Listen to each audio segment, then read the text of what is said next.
It's time to finally conclude this goddamn extra booster that we can't seem to finish with Great Nature, the clan that shook worlds.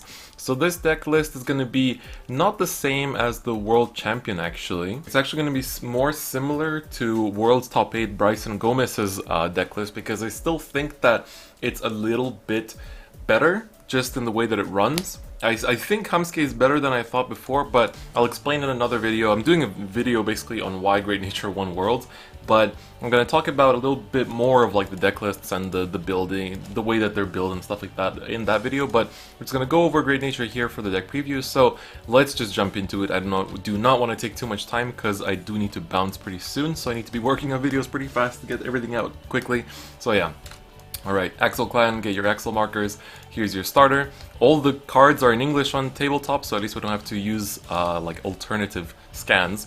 So the main grade 3 is School Hunter Leopold. Vanguard skill continues if you have a grade 3 in your soul. This unit's auto abilities activate 2 times, which is really nice. This also in premium applies to like Chat Noir, Break Ride and stuff because that's also an auto ability. But the main point for standard is that second skill, which is Vanguard Circle. When placed, you mill the top card and then perform one of the effects below depending on the card's type. If it's a normal unit, you look at the top 4 and call 2 grade 2 or less to rearguard circles and shuffle your deck. If it's a trigger, he gets plus 15k plus 1 crit. This is really good because, especially in early game, if you mill a normal unit, getting 2 free units is really huge, especially because it's like grade 2 or less, and you have so many good targets for all of that. Like even calling a trigger isn't all that bad if you have to, but it's just a really, really good skill. Even that second one is fine in early game, like if they're at 1 damage or something, they're likely to take it. So I think it's actually really nice just for that reason, and so Leopold is a great card. When you ride him on top of a grade 3, if you get both a normal unit and a trigger unit, that's really nice because then you get 2 units on the board and a really big Vanguard. If you mill 2 trigger units, it's a bit unfortunate because then you're likely going to PG it, especially in the Protect matchup.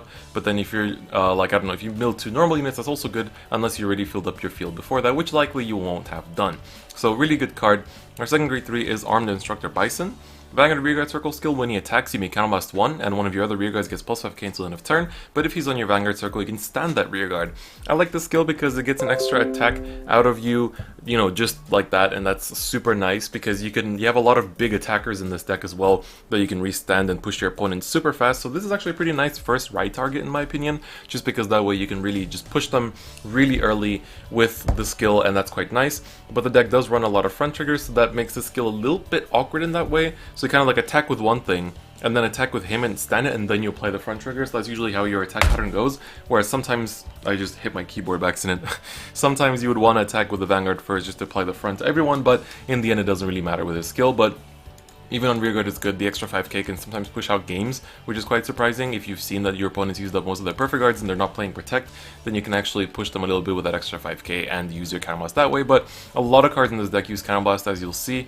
You know, so far just the Leopold, thank God, doesn't use it. Then we have Pencil Hero Humske at a 1 of, not because we want to get the Humske engine going, but because in case you super high roll and you actually draw into him, then it's going to be really nice, because that way you can get an extra Axel Circle while your opponent's on like grade 2, and that's like the super high roll option, where like some players just play 4 of the grade 3 Humske just to do that, but I think the Bison is too important for finishing games faster, so that's why I don't think this is as good, because it's also slightly inconsistent, or really inconsistent actually, if you don't hit the Humskes early enough. But it's nice that even if, let's say, in an Axel Mirror match, this is also really good if you eventually draw into it, because then you can just like get an extra Axel Circle despite going second, for example. That's really, really good to catch up in that kind of matchup, so I think it's good. His skill I didn't go over is when placed on Vanguard Circle, if you have the grade 1, the grade 2 Humskes in your soul, you may discard 2 cards from your hand and you get an additional Axel, and you start your deck for a grade 1 and grade 2 Humske and call them to rearguard circles. So it's a ±0, but you get an Axel Circle, so I guess that's a +1. But yeah, he's a pretty nice card, but I think it's just a bit inconsistent with the grade 1 and 2s.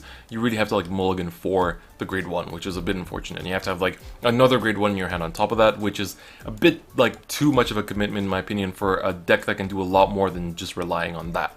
Then we have Monocular Tiger, a great grade 2, but does use the Counterblast, so when he attacks a Vanguard on Vanguard Rearguard Circle, you may Counterblast 1, mill the top card and perform one of the effects depending on the type. If it's a normal unit, you draw one, which is what you usually want to be doing when you're on the Vanguard circle, because your opponent usually doesn't actually ride anything, doesn't call anything that early, because his second skill is when you mill a trigger unit, you retire one of your opponent's rear guards and 3 units in the front row get plus 5k. In the late game, that's super nice because you get to retire something and you get to buff up like 3 of your axle circles or something, or buff up like an axle circle and 2 things that aren't an axle, and that's super cool because this happens while he's attacking, so you can even buff him up because it doesn't say 3 other units, it can say 3 units. And also because it says units, you can also buff up your Vanguard, so that's super cool, and I think Binoculars is a great card, definitely a 4 of, but he does use up the counterblast, so that's just something to keep in mind. Then we have our Geographical Giant. On rearguard circle continuous, if he's on an additional rearguard circle, aka an axle circle, he gets plus AK power. This is not during your turn, this takes place throughout the entire game, so for as long as he's sitting on an axle circle, he's going to be 17k base, which is really big in my opinion. So, really cool card. I like him a lot for that. You know, just putting him in Axle Circle makes him a 27k attacker every single turn. And then with front triggers, that makes him even better. You know, with Bison, he's even, like, you attack with 27, resign it with Bison, and then he attacks for 32 without triggers, which is huge. Like, that's just ridiculous. And so he's a really good card. He doesn't need anything else but that. You know, the extra power is just super nice. Then, because we're running the grade 3 Humske, I'm running a 3-3 chain of the other Humskes. So the grade 2 Humske has a skill on rearguard circle continuous. If you have the grade 3 Humske as your Vanguard, then he gets plus 3k power. Continuous, meaning it also applies during your opponent's turn. And then Vanguard circle during the battle that you attacked. If you have the grade 1 in your soul, he gets plus 5k. It's a shame that he doesn't search the grade 3 because that would make this whole chain so much better, because now you have to draw into the grade 3. So that's a bit unfortunate because the grade 1 searches the grade 2, so you would assume that they would make it so that this one searches the grade 3, maybe if it hits or something, but it's a bit unfortunate. But you know, it's still a pretty nice card just for that, like the 12k on rearguard circle if you are on the grade 3. But even then, it's just like you can afford to play it because the card quality of Great Nature is so good. Like, all the other cards are so good that you can afford to have, like, what, 6 to 7 dead slots in your deck just in case. But regardless, there are still going to be things you can just drop down on an Axle Circle, and then sometimes they'll get a buff. So, pretty good. Then I run 3 Barcode Zebra. You'll notice that I don't run 4 ofs. Like, if you don't want to run the pencil, like the Humske chain, you can run a 4th Giant, a 4th Barcode Zebra, and then like an additional grade 1 or something.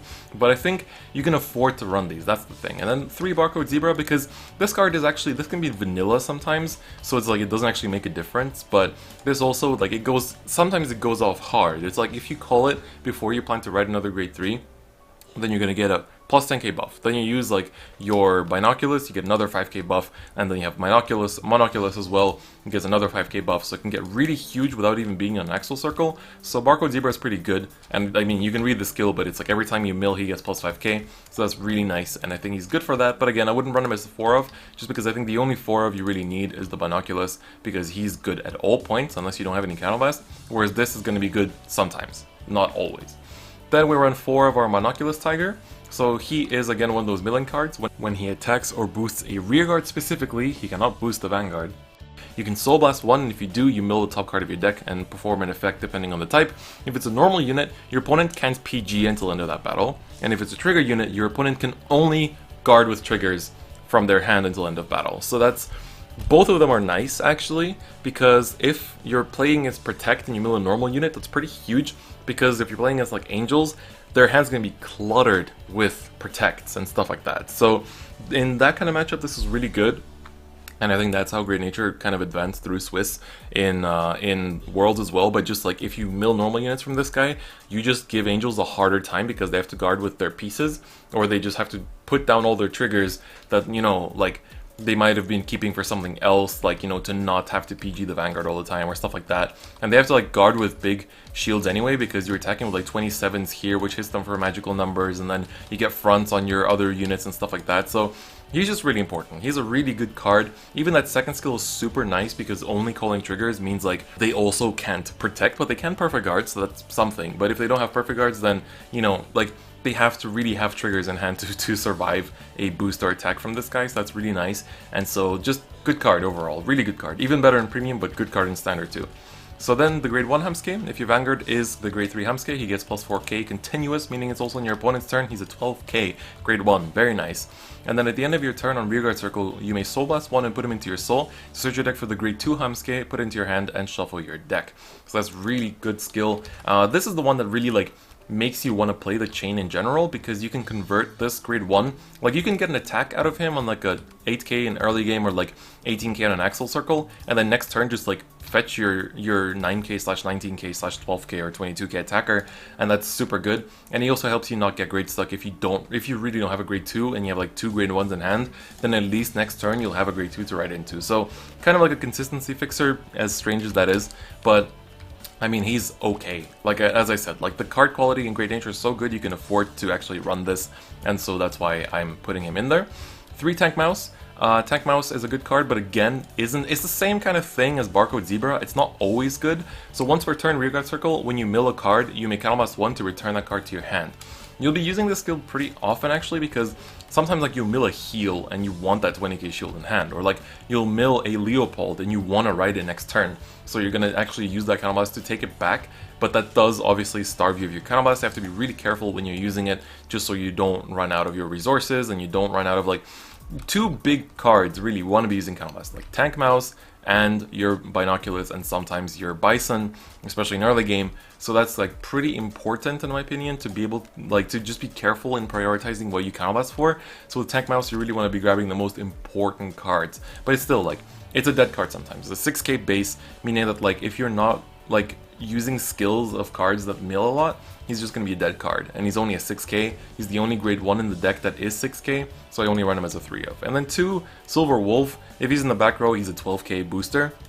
Pretty good for making numbers actually. It's also nice because if you go first and you go up to grade 3, if he's boosting with 12k on any grade 2, he's going to be hitting for 24. So you're hitting for magic numbers against grade 2s if you're going first, so you can rush them faster, and I think that's quite nice as well. Otherwise, you're not hitting such amazing magic numbers otherwise, and also like calling him into an Axle Circle doesn't do that much. So only 2 of. I think he's like, out of all the other remaining grade 1s, he's the best thing you can play, so run him as a 2 of. I think Bison ran 1, but I think 2 is fine as well. So that's it for the kind of main deck. And then the triggers, a little bit special here. So 4 PGs obviously, 4 heals obviously, and then I decided to run 6 front, because I think fronts are insane in this deck, like legit ridiculous. Plus you get automatic crit from Leopold as well, so that's super nice.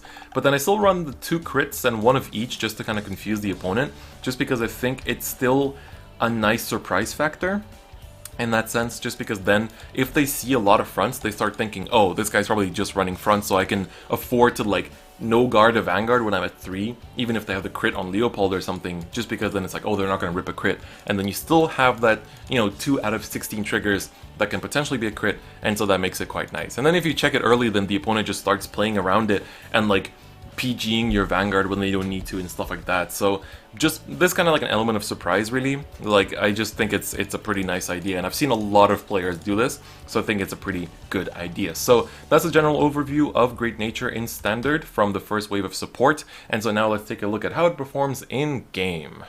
Alright, let's get into the game. So now we're going to be taking a look at a match with essentially the best deck in the format until the next set releases next week, which is Great Nature. My starting hand is, actually pretty bad because I don't have a grade 1.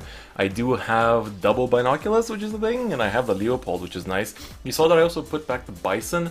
I'm honestly, even after playtesting, I'm not sure if it's better to like go into the Bison first or to go into the Leopold first. As you can see, I have to G-assist, which is a pretty, scary situation to be in. I'm going to assist away the Zebra as well as the PG as well, but I get to draw from the grade 0, so at least there's that. But here you can see like Hamsuke kind of bricking me as well. Well, not really bricking, it's a grade 1 that I needed to ride, but I can't use his skill because it's on Rearguard Circle. So he goes into his grade 1, attacks me for 1, and I lose the Leopold, which hurts a bit. I get the Bisons, now I still have the option, and here I mill a normal unit, which is another Leopold, which really hurts as well. I get a heal, but that's 2 Leopolds gone, meaning that I need to draw into that second one to have proper pressures. Now I'm actually glad I have the Bison because I can ride into that next and then go into the Leopold, so at least I'm using both skills. I'm also playing against my friend Amber-sama, one of my teammates actually that recently started using Tabletop, so if some things in terms of him controlling look a little bit off, that's just because he's new to Tabletop, but as one of my teammates. You can check him out on Twitter. I'll leave a link in the description.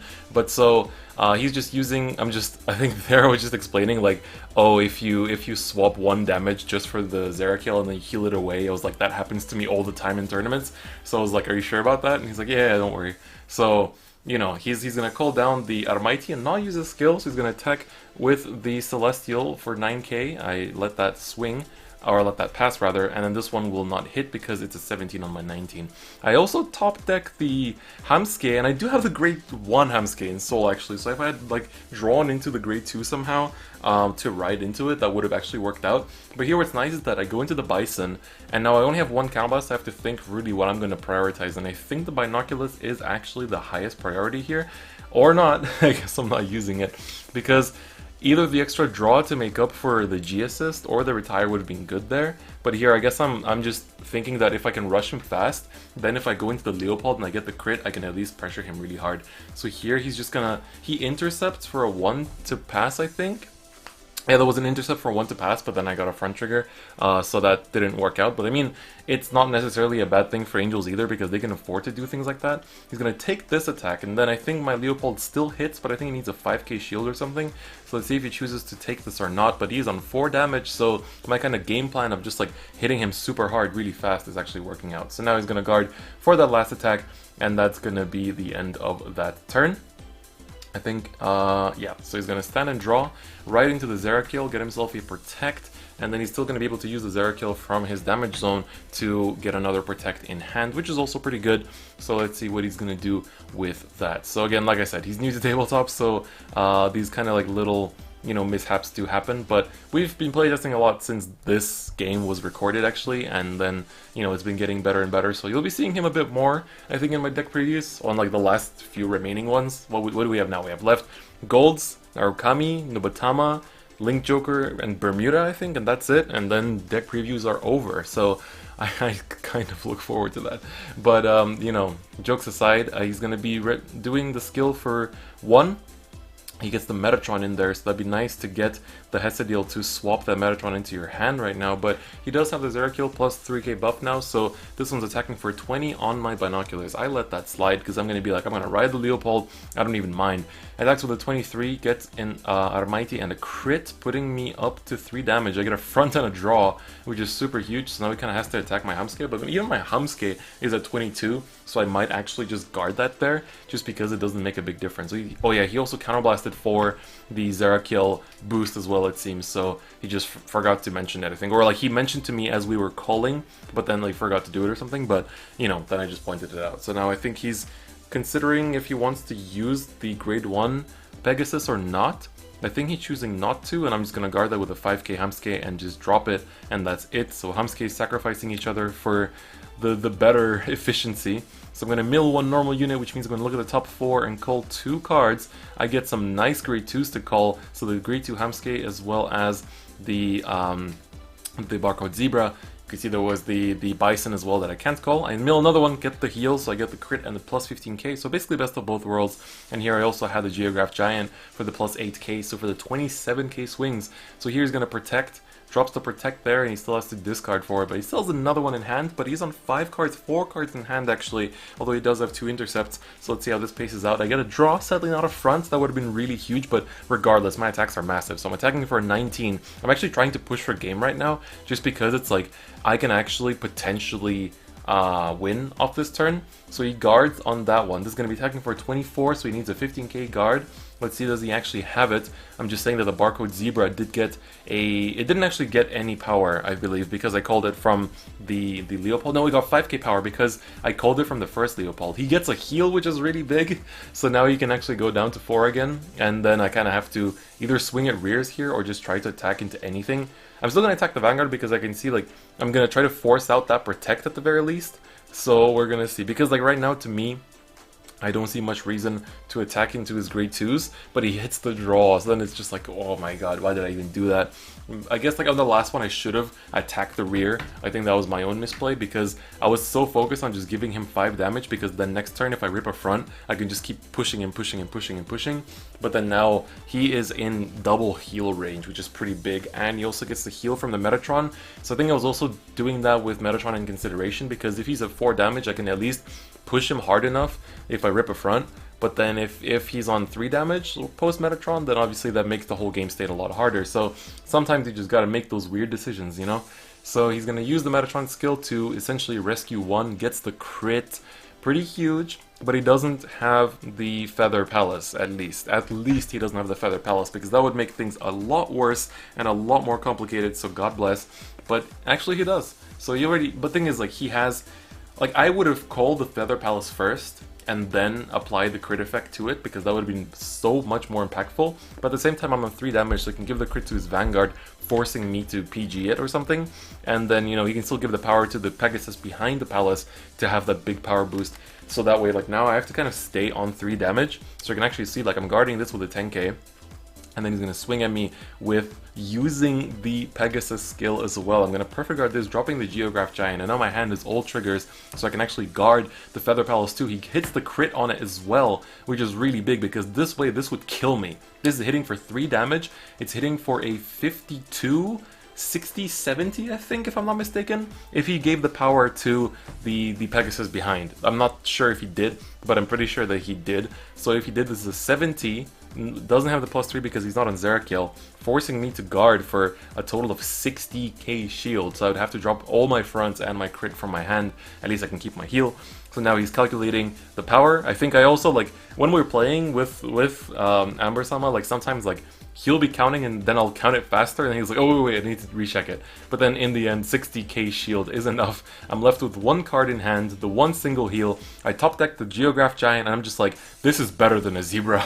So I'm just gonna pop it off. And now I think my best play right now is to attack Vanguard first, and then force him to PG it, or something like that. And then I have to hit a front, and then just kind of go off of that. So I hit a Leopold, which is my last Leopold left in deck. I can actually, even if he doesn't win this turn, I mean, if he doesn't lose this turn, I can actually try to stall out for 1 more turn, because even with 30k shield in hand, I have 3 interceptors, but I'm on 3 damage. So he'd have to actually get a bunch of Zerakills to kill me with a Palace. So actually hard guarding that entire last turn, it's kind of going to be winning me this game, I think. So I'm still going to attack the Palace and hit him for another 27, but then he hits the heal, which goes off, which is super unfortunate. So he's actually now back on 4 damage once again. But luckily, at least he cannot use the Metatron to go back down damage, so that's good at the very least. Alright, so we're gonna continue through here. So that was a really big turn for him, actually, the fact that he actually got that heal on there as well. But at least he can't use Metatron, that's the most important part. So now he can go into the Armighty and he calls down a Zerakiel. He doesn't use Armighty's skill though, he's just gonna use Metatrons to put a crit to the bottom of the deck, and he's gonna check 1 more, and he gets another heal. Oh my god. You know how, like, Great Nature, you know how the whole World Finals were just like whiffing heals? This is the complete opposite of it. So really, healing forever Angel Feather is just in here right now, doing its crazy stuff without holding back, and it's honestly just, it's wild, let me tell you that. It's completely wild. So let's see how he's gonna progress through this, because, you know, getting heals is nice, but it's not gonna win him the game. And, you know, if, for example, he doesn't have, does he have a Protect in hand? I think he still has 1, but here I'm also explaining that Geographical Giant is 17k on his turn as well, which is, you know, that's not something I realized at first either, but he's still attacking it though with a 17. I chose to not card it, or maybe it was a 27, I'm not sure where he put the heal power to. So I think my smarter choice would have been to actually intercept that with the Hamske, but I don't know why I did that. I think I just wanted the empty Axle Circle just for the Leopold skill.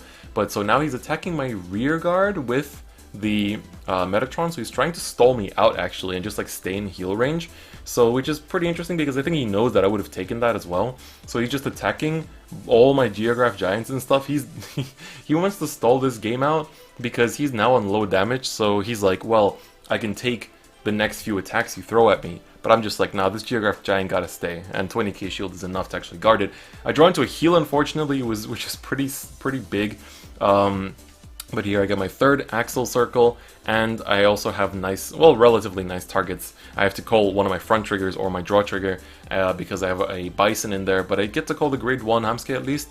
So I shuffle, and then I got the exact same thing. Normal unit plus heal as my mills. So now my Leopold is huge. It's 27k with a crit. I could potentially even call down the heal because, or I don't know, because at this stage it's the same as last turn. Like, with these 3 cards I can survive. You know, it's the same kind of position, so I didn't feel like going all in just in case.